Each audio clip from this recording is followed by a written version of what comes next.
first of all, it has to be something I know about. I know authors that write about sailing or that write about horses or disabilities that don't know about it, that have to learn about it. And I'm not saying that it wouldn't make a good book, but you don't have that spark of passion there. You don't have a stake in the outcome. And if it's only money, then it's not the same. I know that I'm writing, though, for a particular person. I'm writing for me. I'm writing for other people like me, whether they're black, whether they're white, whether they're Norwegian, whether they're Hawaii, whether they're Washington, whether they're 50 years of age, 80 years old. There's a reader that loves a compelling story, that wants to be lost in a story and wants to be taken away to another world. How much of the direction of the story and the development of the characters would you say, if we were describing, because many of us are visual, I'm one of them, does the pen lead you, or are you above and you're watching? I'm watching. Somehow the words bypass my thinking mind and flow out my fingertips. And the words come out of my fingertips, and it's like something that comes through the heart rather than through the intellectual part. And I'm sure I'm talking about left brain and right brain without, you know, the proper turns, but I do not intellectually think, and I better describe that as, and this is a conversation. The story comes right out of my fingers in the first draft. Okay. Each successive draft, each successive revision, I start from the beginning, and pieces are filled in. It's like I'm sewing, decorating. I'm putting the sofa here, but then let's put some flowers on the table now. No, not here. Let's put it over in front of the window. And I'm decorating the house of my novel, I guess, is a better way. I love that. And you too, with the creative process. The draft, or the what you call the script or the storyboard, is the launching pad for the tapestry of the story. And I talk about tapestry a lot because I think that that's what it's like. There's a passage that references Hawaii, which is really wonderful to see. Could you tell us a little bit about how you decided to leave this in or include it? Well, there's a myth that books that have to do with Hawaii or that have Hawaii parts aren't marketable on the mainland. People don't understand it. I felt really strongly I wanted to have that in. And also, if you're an old woman on the mainland and you think about winning the lottery, one of the first things you think, I want to go to Hawaii. And those of us baby boomers, Hawaii was just the dream. Now, the other thing is, I thought it would be interesting to have Perry see another place and experience another place, yet see the commonality.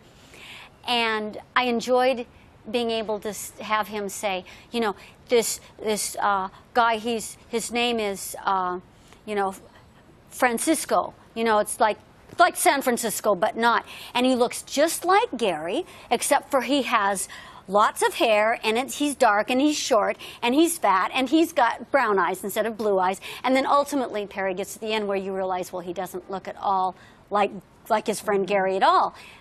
But then you realize, no, what he sees is the intrinsic goodness of the person that, again, transcends race, that transcends what somebody looks like. And I had to do that. I had to have fun with Hawaii, you know, all those vowels. And him being concerned, you know, like he goes to a store and somebody talks. And he's like, I don't understand them. I thought this was the United States. And, you know, an accent is when somebody doesn't sound like you. So I had fun with that. Any new work in the offing? Absolutely. Lots of people want to be an author. But I am a writer. And I write. I am continually writing. And I get these premises and I'll start them and they'll lead somewhere. Or maybe they won't. I'll still finish them. I obligate myself to finish a first draft, even if I go, oh, this is not good. But you have to allow yourself to do it. You cannot self-censor. I remember Picasso, there was a quote that I always remember in art school, and that was, when you're painting, if you come across something, and he was talking to students, if you come across something really great, really beautiful, don't be afraid to paint it out, because if it's worth anything, it'll appear again, whether you want it to do or not. I love that. So that when you said don't self-censor, that's an interesting notion. Well, don't be afraid. Yeah. Or too precious. Well, let's put it this way. I save as each day, if that makes sense. But that's kind of my philosophy for my life, too. You know, everything's save as. I was a marine science teacher, save as. Now I'm an author, save as. I don't know what I'll be in 10 years.